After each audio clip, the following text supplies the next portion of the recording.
ഇത് ഒരു 3/4 കിലോ ബ്രാലുണ്ട്. അപ്പോൾ അത് 1 കിലോ വാങ്ങി അതിൻ്റെ ക്ലീനിങ്ങൊക്കെ കഴിഞ്ഞ് വന്നപ്പോൾ ഒരു 3/4 കിലോ ബ്രാലാണ് കിട്ടിയത്. അപ്പോൾ അത് നമുക്ക് പൊരിച്ചെടുക്കാം. അപ്പോൾ സാധാ പൊരിക്കണ പോലെ വെളിച്ചെണ്ണയിൽ ഇട്ട് പൊരിച്ച് എടുക്കല്ല, അത് ഞാൻ കാണിച്ച് തരാം. അത് വളരെ ടേസ്റ്റിയായ ഒരു മീൻ പൊരിയാണ്. അപ്പോൾ ഒന്ന് കണ്ടു നോക്കൂ. അപ്പോൾ ഇതിലിപ്പോൾ ഞാൻ ഇന്നലെ വാങ്ങി വെച്ചതാണ് കേട്ടോ. അപ്പോൾ അത് ഇന്നായാലും കുഴപ്പമൊന്നുമില്ല, മാറിനേറ്റ് ചെയ്ത് വെച്ചതാണ്. അത് ഈ 1 സ്പൂണ് മുളക് പൊടി, 1/4 ടീസ്പൂണ് മഞ്ഞൾപ്പൊടി, 1/4 ടീസ്പൂണ് പെരുംജീരകത്തിൻ്റെ പൊടി, 1/2 ടീസ്പൂണ് കുരുമുളക് പൊടി, ഉപ്പ് ആവശ്യത്തിന്, പിന്നെ കുറച്ച് വെളുത്തുള്ളിയും ഇഞ്ചിയും പച്ചമുളകും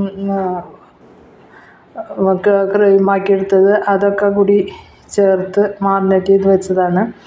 അത് പൊരിച്ചെടുക്കാനുള്ളതാണ്. അപ്പോൾ അതിന് ശേഷം നമ്മൾ ചെയ്യാനുള്ളതാണിത്. ഒരു തക്കാളിൻ്റെ 2 പച്ചമുളക്, ഒരു ചെറു കഷ്ണം ഇഞ്ചി, വെളുത്തുള്ളി അല്ലി ഒരു 6 എണ്ണം, ഒരു 5-10 ചുമന്നുള്ളി ചെറുതാണ് കേട്ടോ. ഇതൊക്കെ കൂടി അരച്ചെടുക്കാനുള്ളതാണ്. പിന്നെ അതിൽ ചേർക്കാനുള്ളത് ഒരു ചെറുനാരങ്ങയുടെ നീരാണ്. ഇതൊക്കെ നമുക്ക് ഈ മീൻ വറുത്തതിന് ശേഷമാണ് നമ്മളിതൊക്കെ ചെയ്യുക. അപ്പോൾ മീൻ ഞാനിങ്ങനെ വറുത്തുകൊണ്ടിരിക്കുന്നുണ്ട്. ഇപ്പോൾ അത് മറിച്ചിടാണ്. അപ്പോൾ അത് ഞാനങ്ങനെ കാണിക്കില്ല, നമ്മൾ സാധാരണ ചെയ്യണ പോലെ വറുത്ത് കോരിയെടുക്കുകയാണ്. അപ്പോൾ ഇങ്ങനെ ചെയ്യുമ്പോൾ എന്ന് വെച്ചാൽ ചിലപ്പോൾ മീൻ വറുത്തത് ചിലർക്ക് ഇഷ്ടമുണ്ടാവില്ല, ഒരു ടേസ്റ്റും ഇല്ല അങ്ങനെയൊക്കെ പറയും. അപ്പോഴാണ് നമ്മളിങ്ങനെ ചെയ്ത് കൊടുക്കുക. അപ്പോൾ വറുത്ത വെളിച്ചെണ്ണ എന്ന് ഞാൻ ബാക്കിയുള്ളത് എടുത്തിട്ടുണ്ട്. പിന്നെ കുറച്ച് വെളിച്ചെണ്ണ കൂടി ഞാൻ ചേർക്കുന്നുണ്ട് കേട്ടോ. അതിലേക്ക് ഞാൻ ഒരു സബോള അരിഞ്ഞിട്ടു, 2 പച്ചമുളക് അരിഞ്ഞിട്ടുണ്ട്. അത് നന്നായി വഴന്ന് നമ്മൾ ഇളക്കി കൊടുക്കുക. അതിൽ ഞാനിപ്പോൾ നമ്മൾ നല്ല മീനാക്കി വയ്ക്കുമ്പോൾ സ്വല്പം ഉപ്പിട്ടിട്ടാണല്ലോ നമ്മളതൊക്കെ ചെയ്ത് വയ്ക്കുന്നത്. എന്നാൽ ഈ കൂട്ടിലേക്ക് ഉപ്പുണ്ടാവില്ല. അപ്പോൾ ഞാൻ ഇതിലേക്ക് ആവശ്യത്തിന് സ്വല്പം ഉപ്പിട്ട് കൊടുത്തിട്ടുണ്ട്.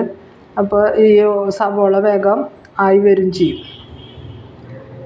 അപ്പോൾ പിന്നെ ഉപ്പ് ഇതിലുണ്ടാവും, അല്ലെങ്കിൽ പിന്നെ ഉപ്പ് നമ്മൾ ആദ്യം ഇട്ടതല്ലേ, അത് ഇതിലേക്ക് ചേരാൻ എളുപ്പമല്ല.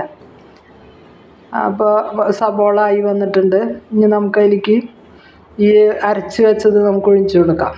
അപ്പോൾ അതിൽ തക്കാളി, 2 പച്ചമുളക്, ചെറു കഷ്ണം ഇഞ്ചി, വെളുത്തുള്ളി ഒരു 6 എണ്ണം, പിന്നെ ഒരു ചുമന്നുള്ളി ഒരു 5-10 എണ്ണം ഉണ്ട്, ചെറുതാണ് കേട്ടോ. അതൊക്കെ കൂടി അരച്ച് ചേർത്തതാണത്.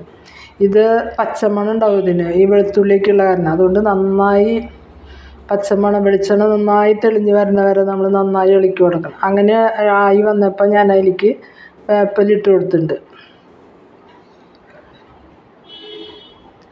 നന്നായി ഇളക്കി യോജിച്ചാലാണ് ഇങ്ങനെ ആയി വരിക കേട്ടോ. നന്നായി നേരം ഇളക്കണം. കാരണം എന്താണെന്ന് വെച്ചിട്ടുണ്ടെങ്കിൽ ഈ വെളുത്തുള്ളിയുടെ കുത്തൊക്കെ വന്നു കഴിഞ്ഞാൽ പിന്നെ ടേസ്റ്റ് വേറെ വ്യത്യാസമാവും. അപ്പോൾ അങ്ങനെ ഉണ്ടാകാൻ പാടില്ല. വെളിച്ചെണ്ണയൊക്കെ തെളിഞ്ഞ് വരണം, ഇങ്ങനെയായി വരണം. ഇപ്പോൾ പാകമായിട്ടുണ്ട്. അപ്പോൾ ഇതിലേക്ക് നമുക്കിനി പൊടി ഇട്ട് കൊടുക്കാം. നമുക്കാകെ ഇട്ട് കൊടുക്കേണ്ടത് 1 ടേബിൾ സ്പൂണ് കാശ്മീരി മുളക് പൊടിയാണ്. അതിട്ട് അതിൻ്റെ പച്ചമണം പോണ വരെ നമ്മൾ ഇളക്കി കൊടുക്കാം.